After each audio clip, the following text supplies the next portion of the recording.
Rieccoci qua, cari telespettatori, ben ritrovati anche i nostri ospiti qui con noi di CIA, gli agricoltori Veneto. E quindi Maurizio Antonini, eccoci insieme nuovamente, direttore di CIA Veneto, grazie di essere qui con lei noi. E buongiorno ai nostri telespettatori. E ci fa particolarmente piacere, anche perché viene da un po' lontano, avere Rio Levis, che è presidente della CIA di Belluno. Grazie anche a lei. Grazie dell'invito.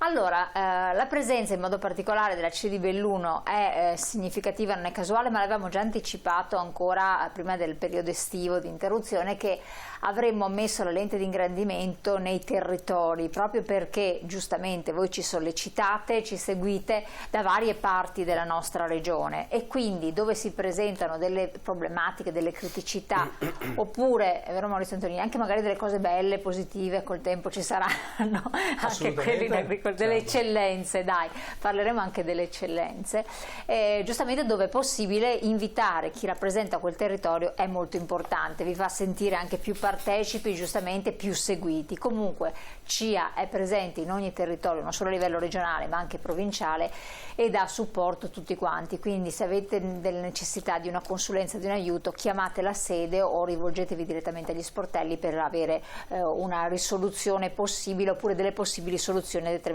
problematiche. Parliamo di problematiche e anche facciamo un po' un bilancio dell'annata per quel che riguarda la situazione dell'agricoltura. Partiamo con lei direttore, perché di questioni in sospeso ce ne sono, cioè non risolte ce ne sono parecchie e la presenza di Belluno ci sta in qualche modo a far capire che alcuni territori sono più colpiti di altri, senza nulla togliere anche alla pianura, per carità. Quindi cos'è che bolle in pentola, che vi turba l'anima, che turba l'anima di tanti agricoltori? Beh, guardi, oggi se vogliamo fare un'analisi del 2023, l'analisi ad oggi è luci ed ombre proprio. Variopinta, di tutto e di più. Sì, assolutamente, come l'articolo e come oggi noi ci poniamo anche di fronte a queste problematiche che ci stanno rivolgendo i nostri agricoltori. Basti capire, basti pensare a una situazione di grande gravità che abbiamo subito per la questione del prezzo per quanto riguarda i cereali autunno-vernini, orzo e frumento in primis, in cui abbiamo avuto un calo di produzione, ma abbiamo avuto anche e soprattutto un calo del valore del prodotto.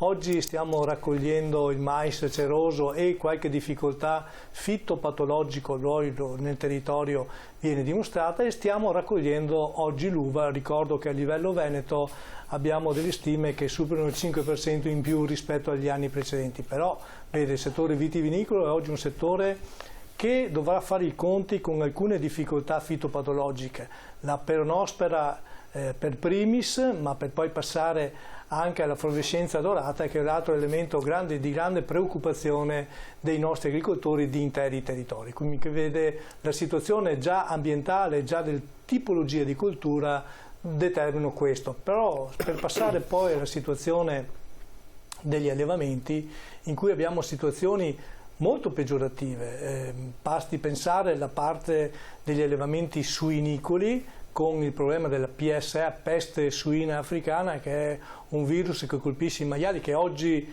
nel Veneto non è presente, però già oggi, non solo nel Veneto, a livello nazionale sta creando delle difficoltà di vendita del nostro prodotto, magari poi ci ritorniamo. Adesso facciamo un po' una carrellata in generale. Ci ritorniamo assolutamente su questo. Il problema del latte, che abbiamo sempre il problema del valore della nostra produzione. Che è aumentato alle stelle. Perché... Sì, ma guardi, anche in questo caso è vero che il latte è aumentato anche in parte il valore che viene dato ai nostri produttori, ma il valore che viene dato al litro latte in stalla, oggi se lo dobbiamo comparare con i costi del litro latte non ci siamo ancora, perché è vero che oggi agli agricoltori gli danno 48-50 centesimi al litro, ma è anche altrettanto vero che oggi produrre un litro di latte costa di 52-53 centesimi al litro. Quindi vede, queste situazioni sono situazioni difficili in pianura, pensiamo che in montagna si moltiplica per il 50% in più nell'attività di montagna, perché nella montagna c'è tutta la parte relativa anche alla coltivazione dei prodotti, ma soprattutto all'allevamento, e quindi una difficoltà in montagna di fare agricoltura. Quindi una situazione di difficoltà che noi oggi poniamo con attenzione alla Regione Veneto, ma anche al Governo. Se nella montagna vogliamo rimanere, dobbiamo dare più redditività agli agricoltori che oggi fanno un'agricoltura veramente eroica sulle aree interne e soprattutto sulle aree di montagna, che rivestono un ruolo importantissimo l'agricoltura, perché ricordo che se non c'è agricoltura e non ci sono gli agricoltori in montagna, il paesaggio agricolo e l'attività agricola che viene fatta in tutta quell'area, e quindi tutta la parte del turismo, viene meno, e quindi dobbiamo dare valenza, dar forza ai nostri agricoltori per la propria redditività e mantenere il territorio sano e corretto. Ecco, colgo l'occasione a questo punto, visto che ha buttato il là sul discorso della montagna. Presidente, facciamo un po' il quadro, dopo torniamo su tutte le altre questioni, perché ce ne sono anche di pianura e vari, ma cogliamo un po' l'opportunità. Situazione del Bellunese, ci sono dei territori particolari, qual è relativamente per esempio anche agli allevamenti lo stato dell'arte e che tipo di panorama si presenta, insomma? Come diceva il direttore Antonini, diciamo, la nostra provincia, la provincia di Belluno, è concentrata molto su quello che è proprio l'allevamento, in particolare zootecnico, che riguarda gli animali da latte, quindi vacche da latte.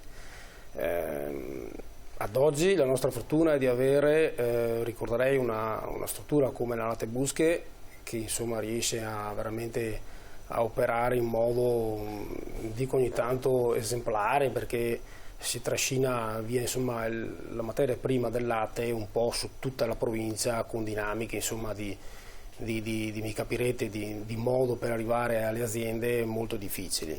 Cioè è difficile arrivare anche alle aziende agricole? Certo, appunto perché diciamo, le aziende ci sono quelle della zona bassa del Bellunese, dove sono anche allevamenti abbastanza importanti, quindi parliamo anche di aziende oltre i 100 animali in mungitura. Però ci sono anche le medie e piccole aziende che si trovano di posti un po' più, diciamo, più disagiati, per far capire un po' anche l'idea del posto.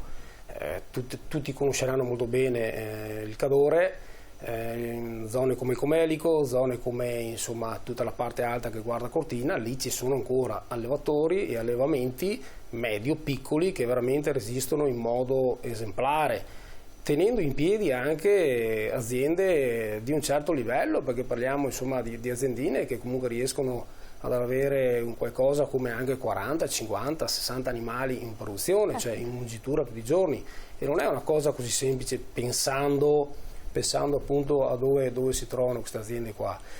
Per cui io direi che insomma grande fortuna è appunto questa struttura che riesce a darci una grossa mano, però ricordiamo che insomma gli agricoltori, gli allevatori in questo caso, all'interno della nostra provincia fanno dei sacrifici, come diceva anche il direttore prima. Se in pianura ci vuole 50, in montagna ci vuole 100, per una questione appunto di come è fatto il territorio, perché ricordiamoci sempre che è un territorio montano, al di là di qualche insomma eccezione sulla zona un po' più bassa, dove si trovano appezzamenti abbastanza comodi, se no sono tutti appezzamenti scomodi, con grosse pendenze. Si riesce a lavorare tutto con i macchinari, però dopo il contesto è il tempo, cioè ci vuole sempre più tempo, si lavora con il tempo che da noi è sempre molto difficile perché varia continuamente, e non si riesce a estrapolare, per dire, no, tutte le culture che magari in pianura portano beneficio per l'allevamento. Presidente, c'è il problema dei lupi? Questo è un grosso problema, esatto, perché i lupi purtroppo stanno mettendo fortemente in difficoltà insomma, i nostri allevatori, che siano allevatori che con aziende diciamo dove vanno ad estrapolare proprio il reddito e quindi che fanno solo quello, o anche tutta la parte, noi la chiamiamo hobbistica, no? che tengono gli animali solo per per di fatto tenere un po' pulito il territorio sono in grossa difficoltà. Ecco, noi abbiamo anche delle immagini molto toccanti, certo. ecco, avviso per la sensibilità dei telespettatori, però sono vere. Verissimo. Sono cose vere, passiamo appunto rapidamente a quello che succede purtroppo a dei capi di bestiame nelle vostre zone, vengono letteralmente aggrediti e sbranati da questi branchi di lupi e vengono provocati oppure vengono azzannati con dei danni gravissimi. Certo. Qui non si parla solo in termini economici come danno di un bene materiale per voi fondamentale, ma parliamo anche proprio di un danno morale che va esatto. a toccare molte cose, diciamo, no? Però perché non è arginabile. Ma perché adesso in questo momento ci stiamo muovendo per quello che ci viene dato anche come possibilità di muoverci, cercando di contenere appunto quello che è il problema del lupo, no? Quindi ci sono apposite recinzioni, ci sono il discorso cani di guardiania e quant'altro, però fino ad oggi diciamo che questi metodi qua si sono dimostrati abbastanza vulnerabili, perché purtroppo se ragioniamo soprattutto sulla parte alta dove ci sono le maglie, quelle importanti, quindi pascoli diciamo consistenti, dove francamente mi sento di dire è abbastanza difficile riuscire a contenere sempre gli animali all'interno di appositi recinti ogni notte, sì. Qualora si presenti il problema, no? Però se noi ci spostiamo anche un po' più a valle verso la pianura, dove ci sono appunto tutti questi agricoltori che operano all'interno dei nostri paesi e delle nostre località, che sono agricoltori medio-piccoli e non solo, anche lì che uno dice magari c'è più possibilità di riuscire a lavorare in modo diverso per arginare il problema, di fatto questo non succede. Perché il lupo, io ricorderei insomma un po' a tutti, il lupo di fatto è un animale che è intelligentissimo, organizzato e di solito quando arriva agisce per avere il risultato, insomma. E francamente, se devo essere sincero, la cosa che mi viene anche trasmessa molto dalla nostra base sociale, quindi dai nostri agricoltori, ma anche un po' dai cittadini in generale, è che molto ovviamente si sta un po' sottovalutando il fatto che il lupo potrebbe essere anche in futuro, credo lo sia già adesso, non ancora in modo importante, però un problema anche proprio di pubblica sicurezza, perché il nostro territorio è molto ricco, turistico, come ben sapranno tutti, no? Di turisti, quindi di apposite strutture e luoghi dove si va a passeggiare, a muoversi, bicicletta, a correre, a fare tutte le cose che insomma amiamo tutti fare. C'è un problema tra antropizzazione, quindi certe esigenze di carattere economico, certo. Vuoi produttivo, vuoi turistico, eccetera, e l'ambiente, la natura, gli animali e i loro equilibri. Credo che chi ha in mano insomma il problema, che di fatto è lo Stato, debba un po' capire di più, insomma, che molto ovviamente bisogna operare in modo diverso per far sì che insomma il problema non vada a degenerare ulteriormente, insomma. Allora, abbiamo la pubblicità che incombe, legato a questo parliamo delle malghe, che è un'altra questione anche aperta che riguarda sempre le zone di montagna. Stiamo parlando della provincia di Belluno, so che ci seguite anche dalle zone di Vicenza, in modo particolare dall'altopiano dei 7 comuni, i direttori ci seguono tantissimo, per cui dopo magari penso che il Presidente, parlando di zone di montagna, si possa dire che a livello estensivo abbracci come problematiche anche quei territori. Certo, accenneremo senza dubbio anche al discorso dell'orso, lo so, ci avete scritto proprio in questa settimana. Pubblicità, dopo ci ritroviamo insieme.